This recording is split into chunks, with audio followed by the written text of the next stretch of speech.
पुंडलिका वरदे हार विठ्ठल श्री ज्ञानदेव तुकाराम पंढरीनाथ भगवान की जय.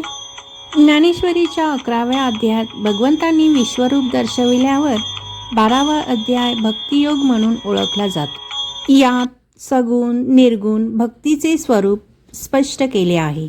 12व्या अध्यायाचे संक्षिप्त. 12वा अध्याय सारांश मराठीत. एक सगुण आणि निर्गुण भक्ती.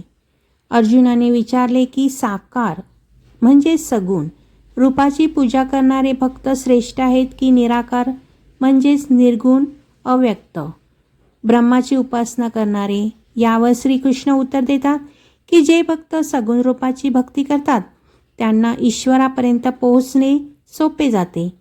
अव्यक्त किंवा निर्गुण मार्गाची साधना अत्यंत कठीण आणि कष्टप्रद आहे. 2. भक्तीचे टप्पे.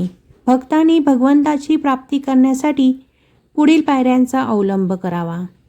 तुमचे मन आणि बुद्धी नेहमी भगवंताच्या चरणी स्थिर ठेवा. जर असे करणे शक्य नसेल तर भगवंताच्या नामाचा जप आणि स्मरण करा. अभ्यास करणेही कठीण वाटल्यास सर्व कर्मे ईश्वराला अर्पण करून फळाची अपेक्षा सोडून कर्म करा. 3. ईश्वराच्या प्रिय भक्ताचे लक्षण. या अध्यायाच्या शेवटी माऊलींनी ईश्वराच्या प्रिय भक्तांची अत्यंत सुंदर लक्षणे सांगितली आहेत.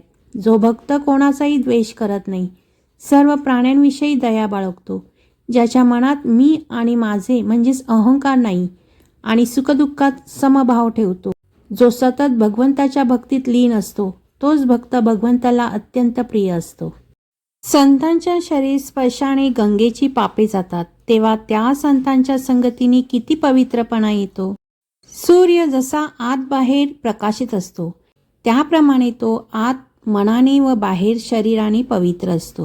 आणि जो अज्ञानरूपी भूमीत असलेल्या ब्रह्मरूपी धनाचा पायाळू पाहणारा आहे. कर्माचा आरंभ करण्याकरता ज्याच्या ठिकाणी अहंकार नसतो म्हणजे ज्याचे नाव मोक्षाच्या सदरात दाखल झालेले आहे.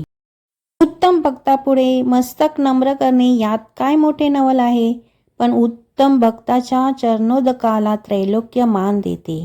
त्याच्या संगतीच्या सुखाकरता मी जो देह रहित त्यात मला देह धारण करायला लागतो. फार काय सांगावे, तो मला किती आवडतो याला उपमाच नाही.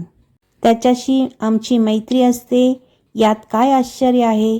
परंतु त्याचे चरित्र जे ऐकतात, जे भक्तांच्या चरित्राची वाखावणी करतात ते देखील आम्हाला प्राणापलीकडे आवडतात हे खरे आहे. अर्जुना, जे हे समस्त योगरूप आम्ही तुला सांगितले ते म्हणजे आम्ही तुला आता आदी अंतासहित भक्तियोग पूर्णपणे सांगितला. ज्ञानदेव महाराज म्हणतात, महाराज प्रभू निवृत्ती देवांनी आम्हाला हे शिकवले आहे की आम्ही तुम्हा संतांची सेवा करावी.